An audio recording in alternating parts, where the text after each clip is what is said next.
غیر مسلموں میں پتہ ہے کیا رسم ہے؟ انگریز نا دو انتہاؤں پہ ہیں. آپ یورپ امریکہ جائیں نا, وہاں دو انتہائیں ہیں. جو بالکل لبرل لوگ ہیں, مذہبی نہیں ہیں, ان کے ہاں تو میت کی جو اکرام ہونا چاہیے نا وہ بھی نہیں ہے. ان کے ہاں مر گیا تو کووں کو کھلا دو, بلی کو کھلا دو, کوئی مسئلہ ہی نہیں ہے. وہ پوچھتے ہیں مر گیا تو کیا کرنا ہے, کہہ رہے ہیں مجھے جلا دینا. زیادہ تر جلوا رہے ہیں اپنے آپ کو. تو وہ گردے پھیپڑے نکالے, چانپیں وہاں پہ نکال کے دیکھتے ہیں کس کے فٹ آ رہی ہیں.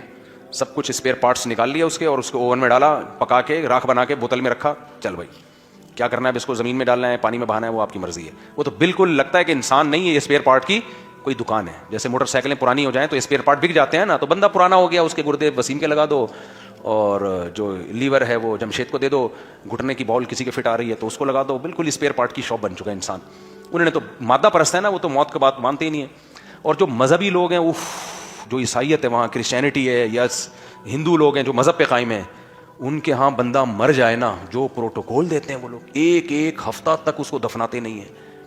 مرے گا تو پہلے اتنی رسومات, پنڈت جی آئیں گے, فلانا ترانا پڑیں گے, پھر جیسے میں کہتا ہوں نا, وہ جو شادی جب پنڈت جی کرا رہے ہوتے ہیں تو کیا بول رہے ہوتے ہیں, الو کے بٹے بھاگ جاؤ, موقع دوبارہ واپس نہیں آنا, واپس نہیں آنا, بہت برا سمجھا رہے ہوتے ہیں اس کو اپنی زبان میں, اس کو سمجھتا نہیں ہے.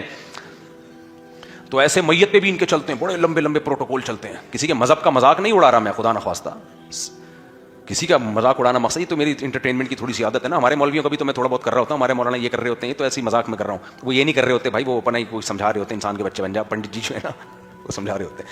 تو لیکن ان کے جو مذہبی لوگ ہیں, اتنی لمبی ان کی میت کی رسومات چلتی ہیں. بٹھائیں گے, پھر چرچ میں ایک بندہ آئے گا, اس میت کے فضائل بیان کرے گا, یہ کب پیدا ہوئے تھے, کب ان کی شادی ہوئی تھی, پھر تب طلاق ہوئی, استغفر اللہ, کب پھر ان کے بچے پیدا ہوئے تھے, اور پھر کب یہ مرے تھے, اور ان کے کیا کیا کارنامے ہیں, اور سب بیٹھے رہیں گے یوں کر کے.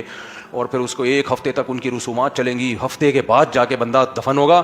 اولاد کہے گی ابا زندگی میں اتنا ٹینشن نہیں دی جتنا مرنے کے بعد آپ نے مجھے اذیت دی, اور لاکھوں روپے خرچ ہو جائیں گے اس کے.